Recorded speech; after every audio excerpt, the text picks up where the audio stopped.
We're playing to win a championship. That's what we set out to do. It's not really about what you want. It's about what you're willing to do to get it. You want to be a champion? You got a chance to win a championship today.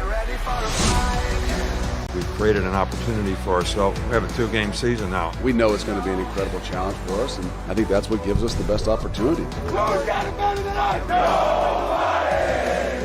All the things that the guys have done, we want to finish it. You know, the outside noise begins now. We've heard it before, but these guys are so solid. We got a national championship to chase.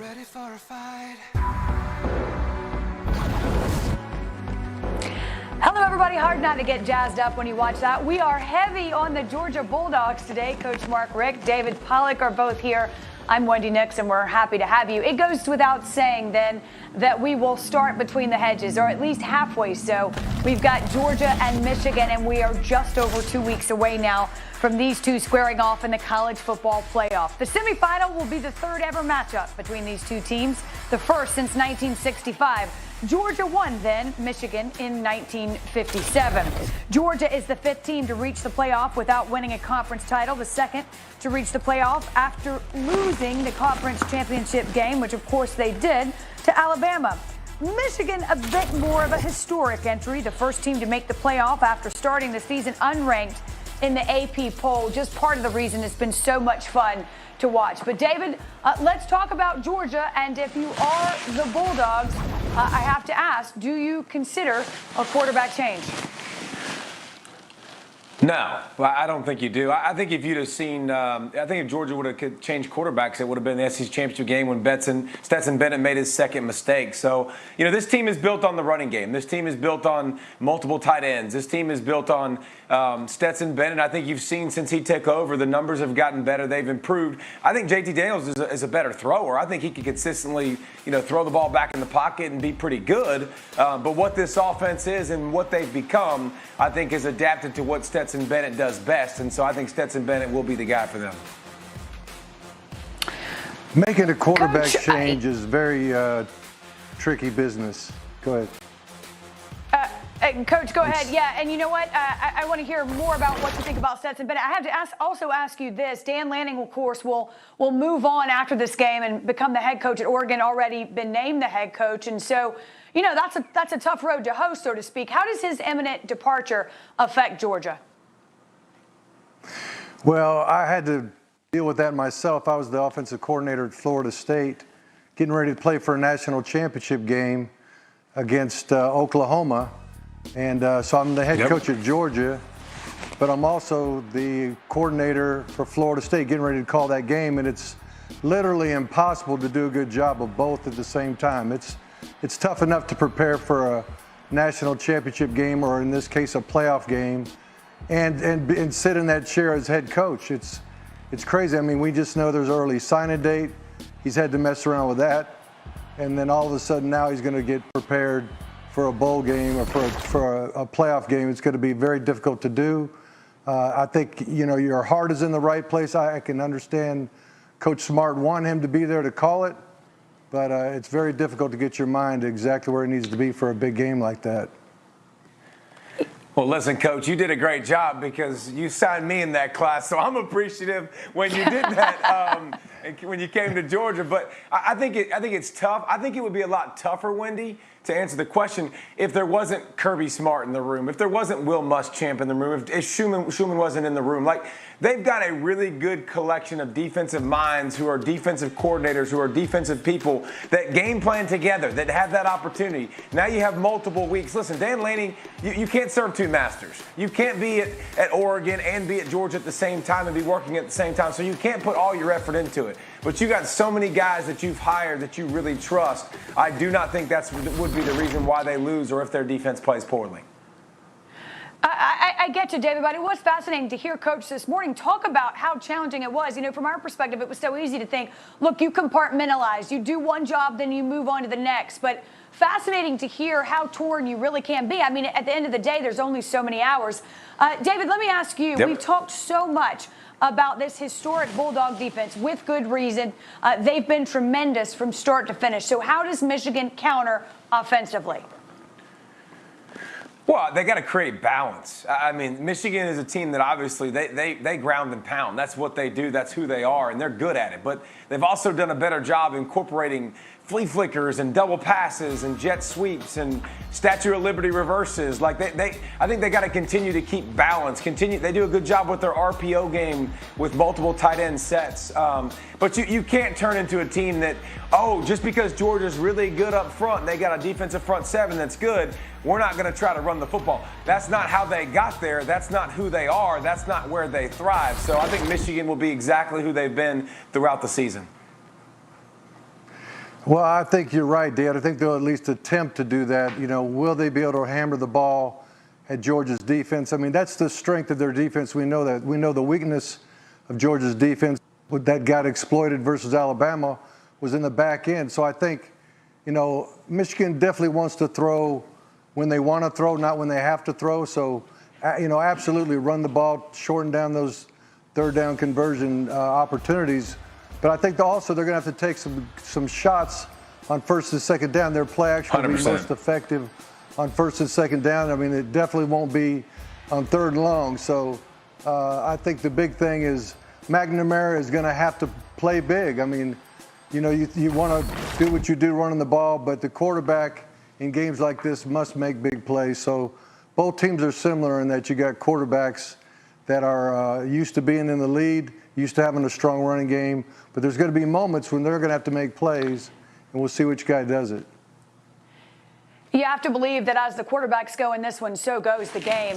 It's an interesting watch. And, Coach, I guess it goes without saying that getting that David Pollack signed and delivered among the critical moments of your career, I guess that's a given. I mean, I'll say this. Michigan's got the Hutchinson kid, and those guys can control a game, too, at that defensive end position. I know David did that, but I did a good job of recruiting at Georgia during that time. But at Florida State, going back to calling that game, we scored 2 points, and it was a defensive safety. So the Georgia people were like, I thought this was an offensive guru. Take the win where you can get it. The rest they say is history. Well, still to come on College Football Live, we've got another game to talk about. Clearly, we will take a deep dive into that other college football playoff semifinal between Alabama and Cincinnati. Can the Tide be stopped? That's the question. And, of course, can the Bearcats pull off the upset?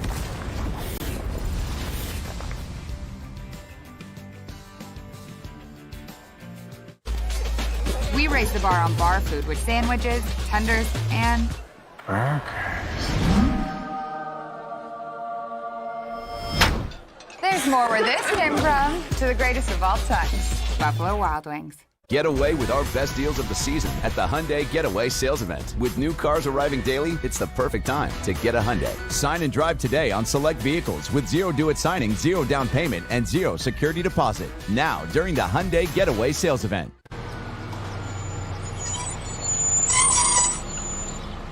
That's not great. I can get him today.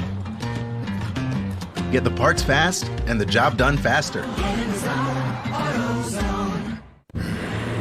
The Total Support Pouch from Hanes can help you achieve balance. Vista mesh panels for perfect separation and support. Secure, separated, supported. Find your balance. Vista Total Support Pouch from Hanes. Welcome to Allstate, where our new lower auto rates make everyone feel like an MVP. Now get new lower auto rates. You're in good hands with Allstate. Click or call for a lower auto rate today. Imagine having the elite performance of Goodyear, now on your Skechers. Enhance your traction, durability, and stability with Skechers, featuring the top-tier performance of premium Goodyear rubber. Get all-season performance with Goodyear and Skechers. What a wonderful day. All the luck in the world for me. That's the way I do it. Nothing to it. Wonderful day.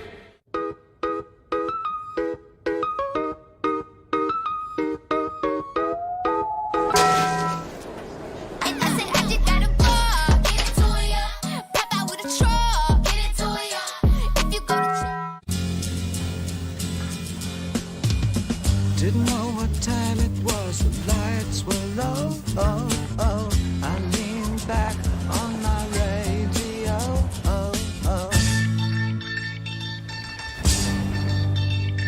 there's a starman waiting. It's right in front of you. Bleu de Chanel, le parfum. At Macy's, the fragrance destination.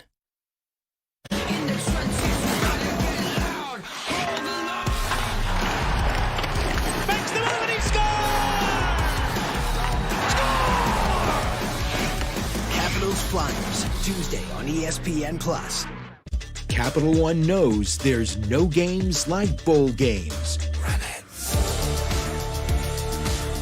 Capital One Bowl Mania on the ESPN networks, ABC, and streaming live on the ESPN app. My name is Aaron. I've been with Facebook for 2 years now. I'm a product policy manager. We have a lot of responsibility, especially on the content. There's very little agreement whether we should be leaving more content up, taking more content down. With any particular rule or issue that we're looking at, we're not going to make everybody happy. Without regulation, we're really navigating that space as best we can. I think a standardized approach would help platforms all across the board define what the bounds of those rules should be.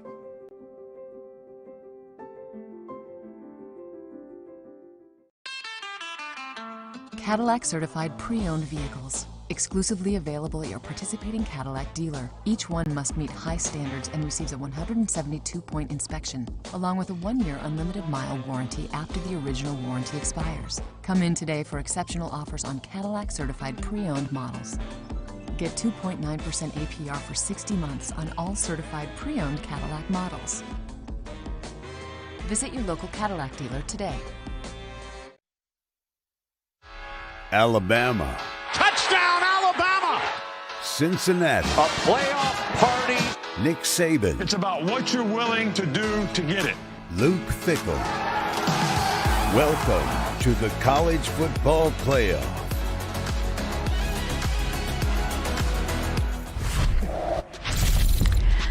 Time for our weekend wake up, brought to you by Wendy's Breakfast. Historically speaking, the Alabama-Cincinnati matchup is a bit lopsided. That's to say the least. 13 national championships, 137 weeks as the #1 team in the nation. That's on one side. Haven't quite won one yet on the other, and no weeks as the #1 team. But hey, you know what? That's why we play the game. I will start with this, though, David. How much does the loss of Mechie, if at all, which it has to be to some degree, I would think, hurt Alabama? Oh, it definitely hurts them. Now, listen, I'm not saying Alabama's short on talent. We know. I mean, if you just watched the recruiting signing day, you know, you just saw they just signed 4,000 more 4-star and 5-star guys. They got plenty of guys that can play, but you got a guy you can trust. The next closest guy in catches is 68 catches away, 800 yards away. This is a guy that was a 1,000-yard receiver, and I think the trust factor with Bryce Young, a great blocker on the perimeter, a guy that knows exactly what he's supposed to do, has been in big games, has been in big moments. You can trust him. Other guys will step up, and they'll fill that void, but I know what I'm getting with Mechie. I don't know what I'm getting with everybody else when I have to depend on them to make plays for me to win. I agree, David. I think it's a huge deal. You just watch what happened with Sam Howell at North Carolina. He had 2 1,000-yard rushers. He had 2 1,000-yard receivers, and they all left him. And then all of a sudden, it was the Sam Howell show with not a lot of support. So, you know, when you lose an elite player, elite playmaker, it's hard to put anybody in there, no matter how talented they are, and have them be ready to go. The other guy they're losing that's important on the defensive side of the ball is Josh Jobe, another skill guy in that he's a cornerback, and he's out for the game with a foot injury. So, you know, there's 2 key injuries in the skill position areas that Alabama's losing that is certainly going to affect them in this ball game. Coach, look, I never think all is lost. There is a way to win this game. It would have to be. But if you're Cincinnati, I don't know what it is. If you're Cincy, how do you approach this? What is the game plan, so to speak?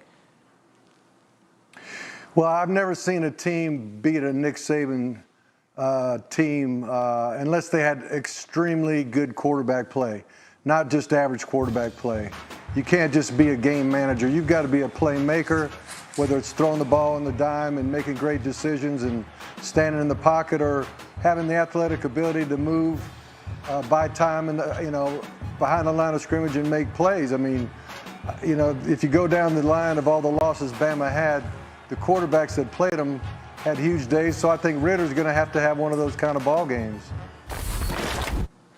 Yeah, huge days, and a lot of times, Coach, those are the guys, like you talked about, they have the mobility. And we can go through the list of guys that have beaten Nick Saban. It's not a long list. And obviously, a lot of these guys are #1 overall picks with Watson and Lawrence, and some of those, or should have been #1 pick with Watson, but Lawrence a #1 pick. So I think the creativity, I think the run game with the quarterback is huge. You know, Desmond Ridder, he can get hot and he can get cold. He's going to have to make plays down the field to Pierce.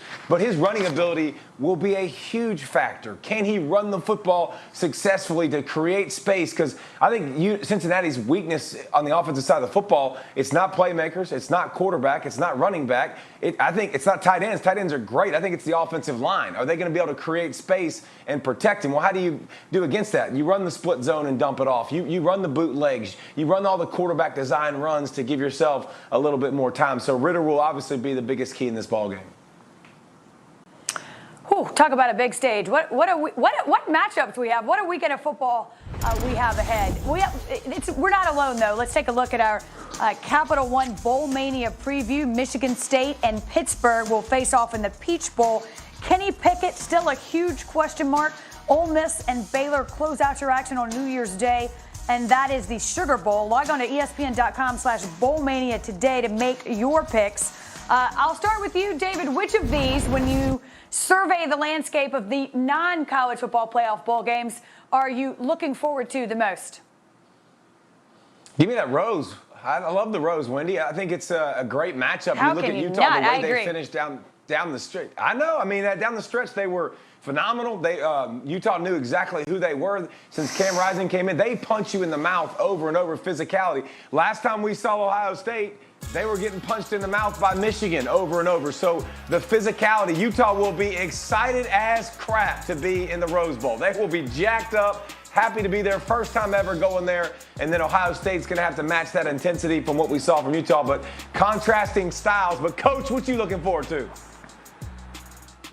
You know, about an hour ago, it was going to be Michigan State versus Pitt. I wanted to see Kenny Pickett and Kenneth Walker II do battle, but I guess Kenneth has decided he's not going to play in the ballgame, so I have to defer to the Duke's Mayo Bowl, believe it or not, the Mayonnaise Bowl of all things, against North Carolina versus South Carolina. And just, you know, I want to see Sam Howell play one more time. Working on the ACC network, getting to see Sam play big ever since he was a true freshman, and what he's done for North Carolina is big. And a year ago, he was like a point guard, dealing it out to all those skilled people, and now this year he's playing more like a power forward. You know, he's got to bring his own running game. He's averaging close to 100 yards rushing on top of at least 200 to 300 yards passing game. So I want to see Big Sam play one last time. The Battle of the Carolinas. One last time. And, Coach, I know, right? The battle of my home state. Listen, Coach, you stole my thunder, but we'll underscore the point, as you mentioned, and I agree, it would have been a lot of fun to watch, but Michigan State junior running back Kenneth Walker III announced today that, in fact, he will opt for the NFL draft and he will not play in the Chick-fil-A Peach Bowl. To that end, he finished the season with over 1,600 rushing yards and 18 touchdowns, but he will move on now and get ready for the NFL draft in April. Believe it or not, tomorrow is the day bowl season begins in the Bahamas. Middle Tennessee takes on Toledo. That's at noon. Kevin Nagandi on the Bahamas Bowl will call it this year. And at 6 Eastern on ESPN2, NIU squares off against Coastal Carolina in the Tail Greeter Cure Bowl. Both games also available on the ESPN app. You can watch anywhere. One app, one tap. How about the upset of upsets, fellas? A week of celebration for Deion Sanders. Jackson State heads to the Celebration Bowl, and the coach pulls off one of the biggest recruiting wins of all time. That's next. Plus, thousands have been affected by the southern and Midwest tornadoes. If you'd like to help, we ask you visit redcross.org/ESPN to help the Red Cross respond and help our fellow folks recover from this disaster.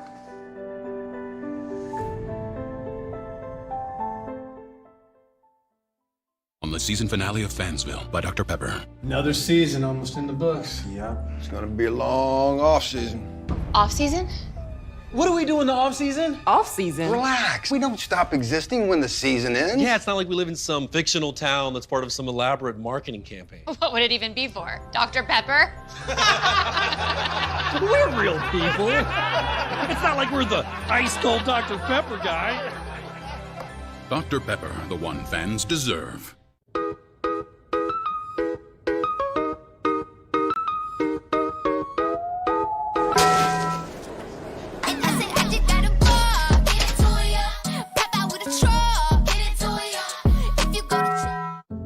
My daughter has type 2 diabetes, and lately, I've seen this change in her. Once-weekly Trulicity is proven to help lower A1C. It lowers blood sugar from the first dose, and you could lose up to 10 pounds. Trulicity is for type 2 diabetes. It isn't for people with type 1 diabetes. It's not approved for use in children. Don't take Trulicity if you're allergic to it. You or your family have medullary thyroid cancer or have multiple endocrine neoplasia syndrome type 2. Stop Trulicity and call your doctor right away if you have an allergic reaction, a lump or swelling in your neck, severe stomach pain, changes in vision, or diabetic retinopathy. Serious side effects may include pancreatitis. Taking Trulicity with sulfonylurea or insulin raises low blood sugar risk. Side effects include nausea, vomiting, and diarrhea, which can lead to dehydration and may worsen kidney problems. Ask your doctor about once-weekly Trulicity. Didn't know what time it was, the lights were low. Oh, oh. I leaned back on my radio. Oh, oh.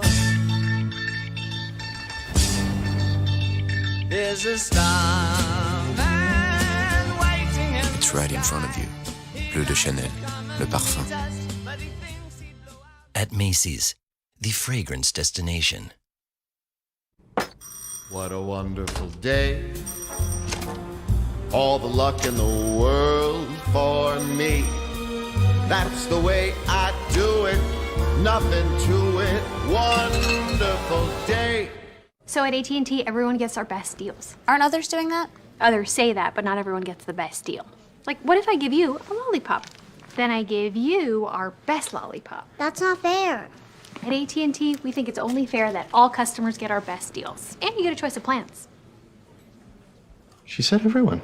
It's not complicated. Only AT&T gives both new and existing customers our same best deals, like up to $1,000 off our most popular smartphones.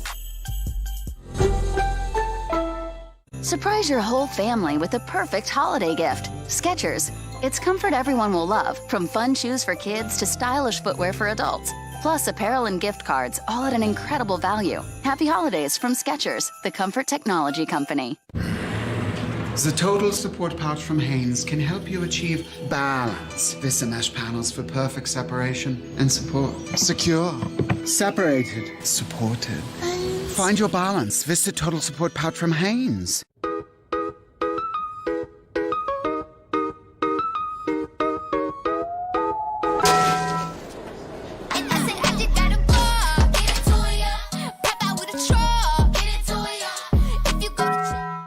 Watching Monday Night Football with Peyton and Eli on ESPN2. Helmet doesn't fit. Shocking that a helmet doesn't fit you. Tom's got to go to bed here soon. What's your curfew, Tom? We're past it. You can stream more of them on ESPN Plus with Peyton's Places. That's not for drinking. Delightful. Eli's Places. You're going to take it easy on me, aren't you? Roll Tide, baby. No. And Detail. He's obviously very aware of who's blocked and who's unblocked. Sign up now at ESPNplus.com.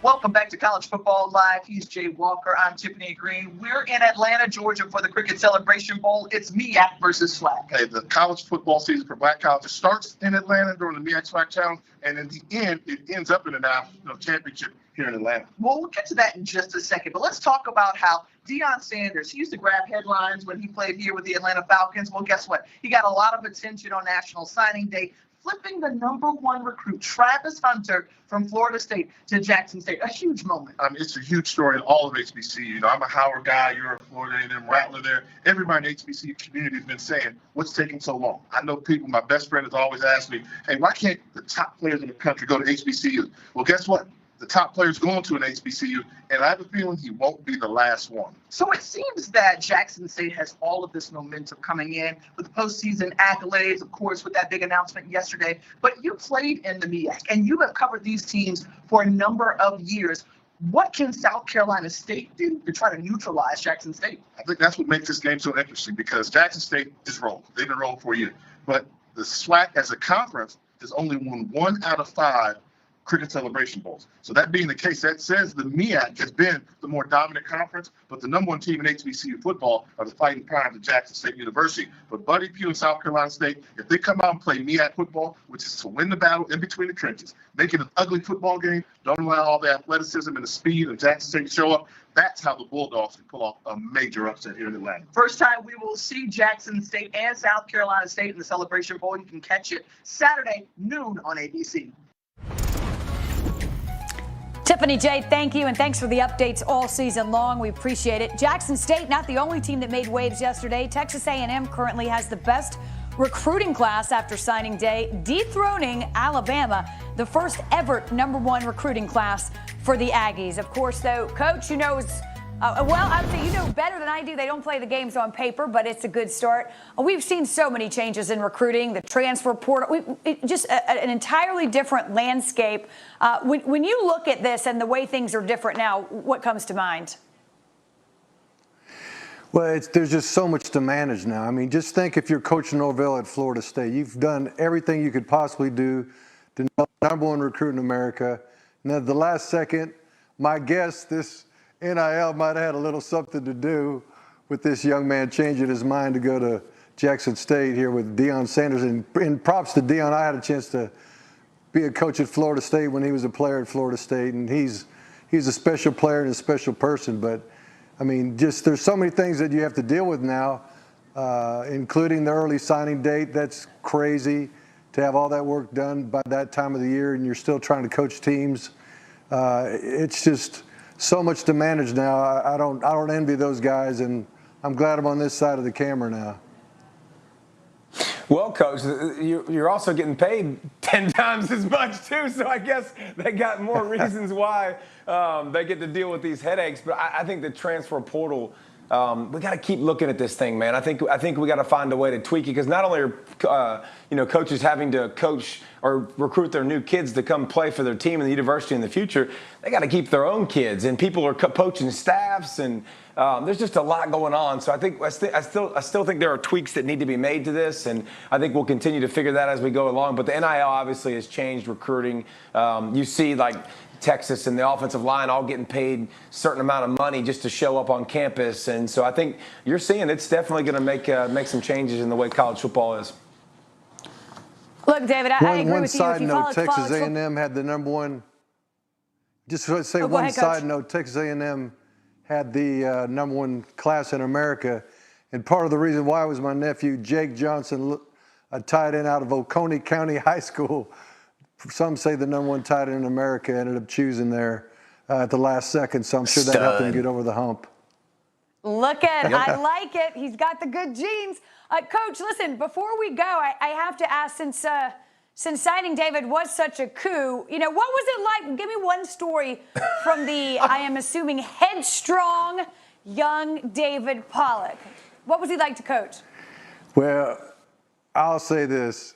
He was, without a doubt, the hardest working guy I've ever coached. I would say his measurables weren't first round worthy, all right, but the guy ends up a first round draft pick. He worked harder than anybody in every drill we possibly had.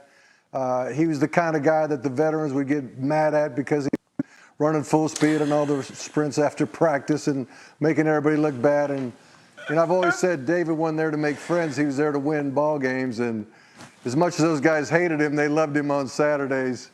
But just proud of what he did and just thankful we moved him from nose guard to defensive end.